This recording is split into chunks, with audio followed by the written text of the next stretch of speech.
शिव बाबा याद है ना? ओम शांति। 19 मार्च 2024 के ईश्वरीय महावाक्य। पहले सुनते हैं मुरली के मुख्य पॉइंट्स।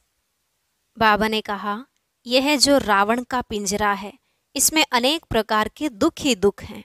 इन सभी दुखों से छूटने के लिए अविनाशी सर्जन तुमको एक ही सहज दवाई देते हैं। सिर्फ मुझे याद करो। जिस बाप से तुमको विश्व की बादशाही का वर्षा लेना है, उनको कभी भूलना नहीं। जो जास्ती याद करते हैं, वही लक्ष्मी नारायण को वरने लायक बनते हैं। फिर बाबा ने कहा, याद करने के साथ साथ दैवी गुण भी धारण करने हैं। घड़ी घड़ी बाप और प्रॉपर्टी याद आनी चाहिए।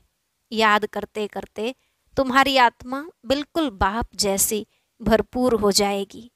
तो हर एक को अपने दिल से पूछना चाहिए, मैं स्वीट बाबा को कितना याद करता हूँ।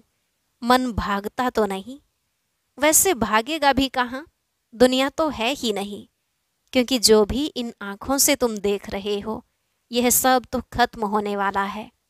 अपने को आत्मा समझ माशूक बाप को बहुत खुशी से याद करना है। इस याद से ही खाद निकलती जाएगी और तुम गोरे बन जाएंगे। फिर शरीर भी गोरा मिलेगा। लास्ट में बाबा ने कहा, हे नींद को जीतने वाले बच्चे, तुम्हें कोशिश कर रात को जाग कर भी बाप को याद करना है। रात को जल्दी सो जाओ और सुबह जल्दी उठो। एकांत में याद की यात्रा करते रहो। तुमको बहुत जमा करना है। सवेरे सवेरे छत पर चले जाओ तो बड़ा मजा आएगा। अब सुनते हैं महावाक्यों को विस्तार से।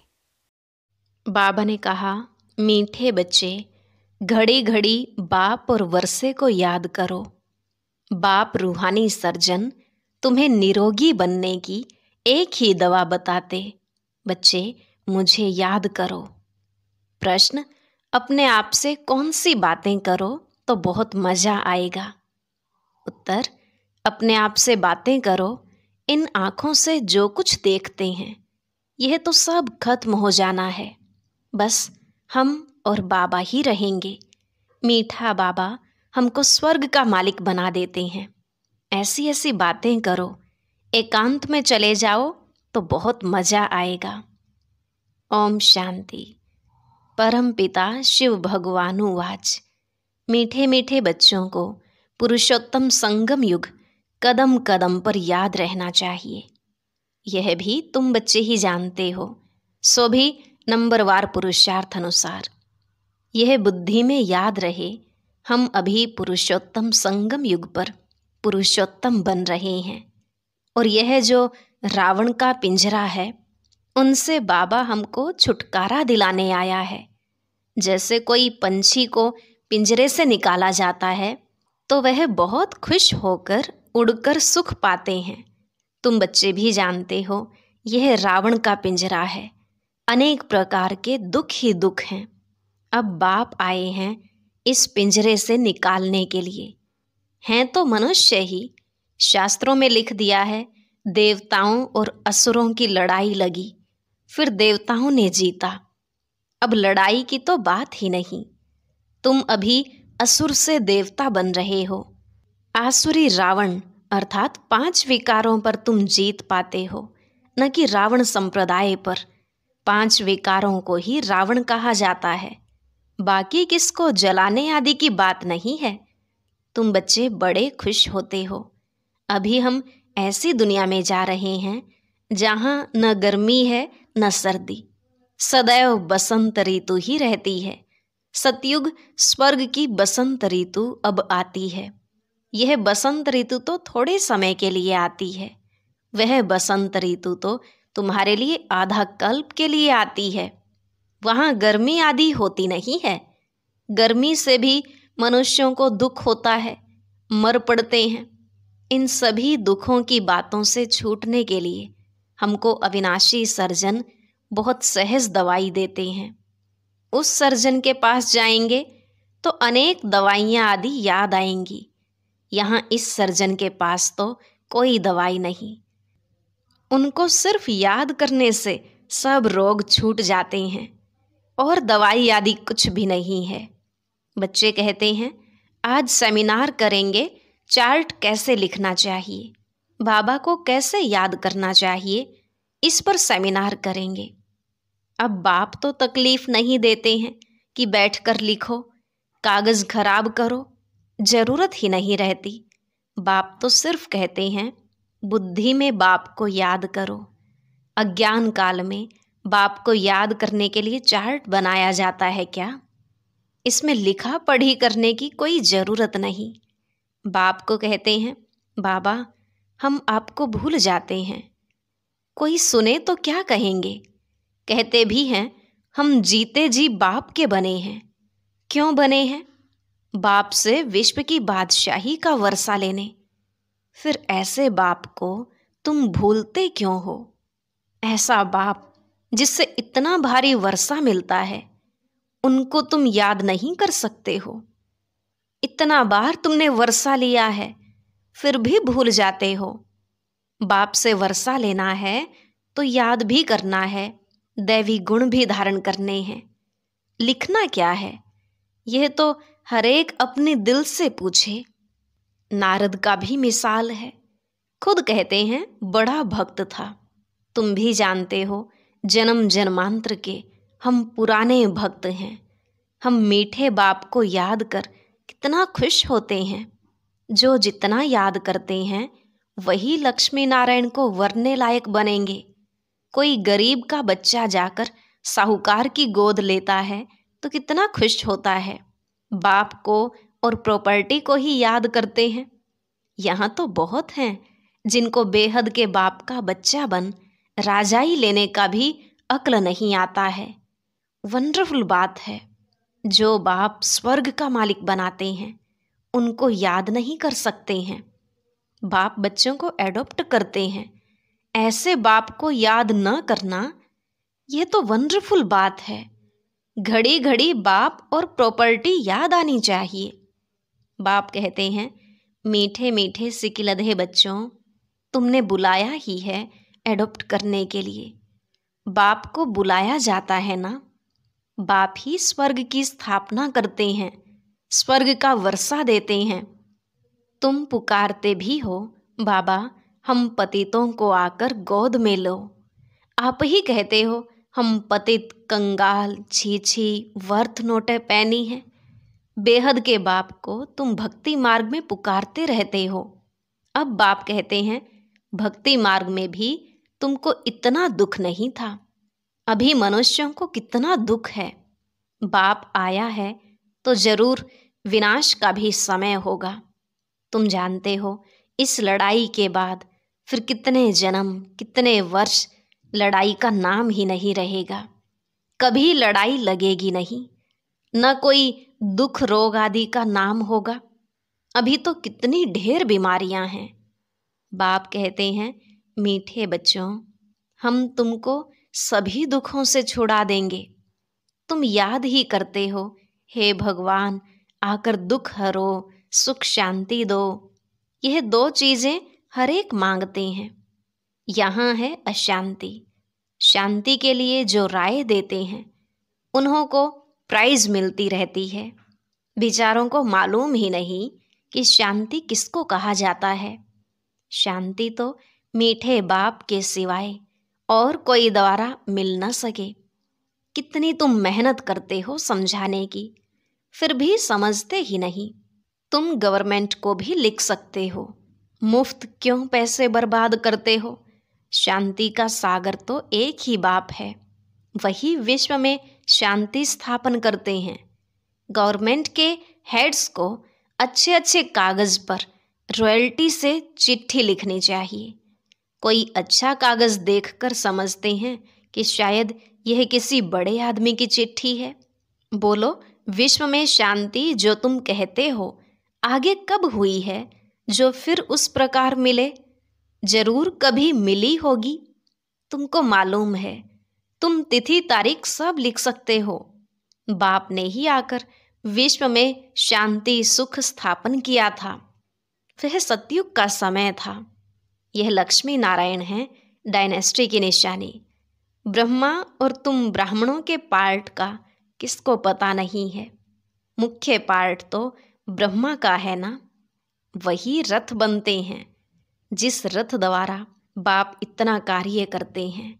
नाम ही है पद्मा पदम भाग्यशाली रथ। विचार करो कैसे किसको समझाएं। मनुष्यों को कितना नशा है। अब तुमको बाप का ही परिचय देना है। ज्ञान तो है ही सिर्फ ज्ञान सागर बाप के पास। वह जब आए तब आकर दे, तब तक ज्ञान तो कोई दे न सके। भक्ति तो सब भक्त करते ही रहते हैं, ज्ञान एक ही बाप देते हैं। ज्ञान का स्थायी पुस्तक कोई बनता नहीं। ज्ञान तो कानों से ही सुनना होता है। यह किताब आदि जो तुम रखते हो, यह सब टेम्परेरी हैं। यह भी सब खत्म हो जाएंगे।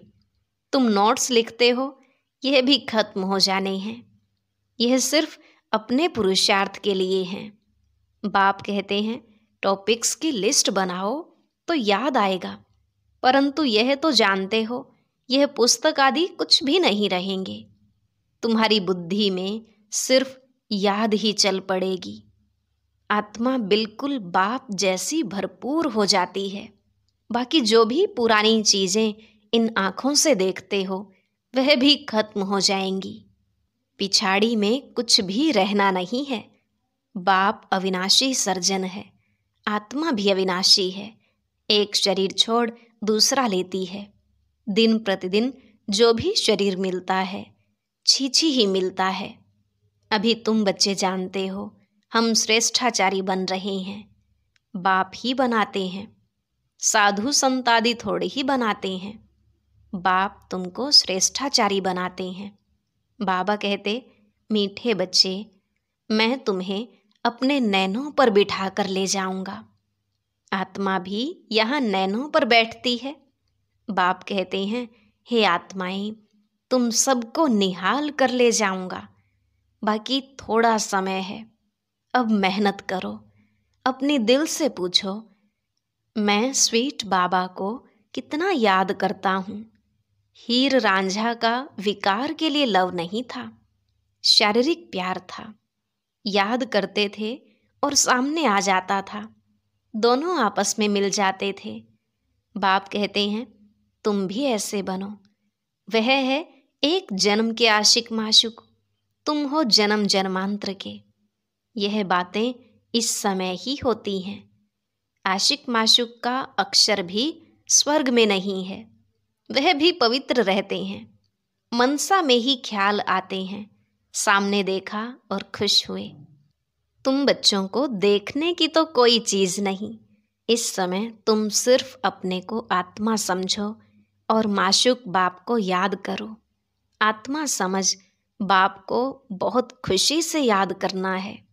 बाप समझाते रहते हैं भक्ति मार्ग में तुम ऐसे आशिक थे, माशुक पर कुर्बान जाते थे। आप आएंगे तो हे माशुक, हम तुम पर वारी जाएंगे। अब माशुक आया हुआ है सबको गोरा बनाने। जो जैसा है ऐसा बनाने की कोशिश करते हैं। तुम गोरा बनते हो तो शरीर भी गोरा बनेगा। आत्मा में ही खाद पड़ती है। अब तुम मुझे याद करो तो खाद निकल जाएगी। यहाँ तुम बच्चे आते हो, एकांत बहुत अच्छी है। पादरी लोग भी पैदल करते हैं, एकदम साइलेंस में रहते हैं। माला हाथ में रहती है, कोई को देखते भी नहीं हैं। धीरे धीरे चलते जाते हैं। वो लोग क्राइस्ट को याद करते रहेंगे। बाप को तो जानते ही नहीं। मेरे लिए तो कह देते नाम रूप से न्यारा है। अब बिंदी है तो देखेंगे क्या? बिंदी को कैसे याद करें, किसको पता नहीं। तुमको अभी मालूम पड़ा है तो तुम यहाँ आते हो। मधुबन का तो गायन है, यह है सच्चा सच्चा मधुबन। जहाँ तुम आते हो, जितना हो सके तुम एकांत में याद में रहो, किसको भी देखो नहीं। ऊपर छतें तो पड़ी हैं, बाबा की याद में सवेरे छत पर चले जाओ, बड़ा मज़ा आएगा। कोशिश करो रात को 1-2 बजे जागने की। तुम नींद को जीतने वाले मशहूर हो। रात को जल्दी सो जाओ, फिर 1-2 बजे उठकर छत पर एकांत में याद की यात्रा करते रहो। बहुत जमा करना है। बाप को याद करते बाप की महिमा करने लग जाओ। आपस में भी यही राय करते रहो, बाबा कितना मीठा है, उनको याद करने से ही पाप कटेंगे। यहाँ बहुत जमा कर सकते हैं। यह चांस भी यहाँ अच्छा मिलता है। घर में तो तुम कर नहीं सकेंगे, फुर्सत ही कहाँ रहती है। दुनिया का वाइब्रेशन, वातावरण बहुत खराब रहता है। वहाँ इतनी याद की यात्रा नहीं होगी। अब इसमें लिखने की भी क्या बात है? आशिक माशुक लिखते हैं क्या? अंदर में देखो, हमने किसको दुख तो नहीं दिया, कितने को याद दिलाया। यहाँ हम आते हैं जमा करने, तो यहाँ कोशिश करो, ऊपर छतों पर एकांत में जाकर बैठो, खजाना जमा करो। यह समय है ही जमा करने का। 7 रोज 5 रोज आते हो, मुरली सुनकर जाए, एकांत में बैठो। यहाँ तो घर में बैठे हो। बाप को याद करो तो कुछ तुम्हारा जमा हो जाए। बहुत माताएं बांधेलियाँ हैं, याद करती हैं, शिव बाबा बंधन से छुड़ाओ। विकार के लिए कितना मारते हैं। खेल दिखाया है ना, द्रौपदी के चीर हरे। तुम सब द्रौपदियाँ हो ना, तो बाप को याद करते रहना है। बाबा युक्ति तो बहुत बतलाते हैं, इसमें स्नान आदि की भी बात नहीं रहती। हाँ, पाखाना जाना होता तो स्नान जरूरी है। मनुष्य तो स्नान के समय भी किसी देवता या भगवान को याद करते हैं। मुख्य बात है ही याद की। ज्ञान तो बहुत मिला हुआ है, 84 के चक्र का ज्ञान है। अपने अंदर में बैठकर देखो, अपने से पूछो, ऐसा मीठा मीठा बाबा जो हमको स्वर्ग का मालिक बनाते हैं, उनको सारे दिन में कितना याद किया। मन भागता तो नहीं? कहाँ भागेगा, दुनिया तो है नहीं।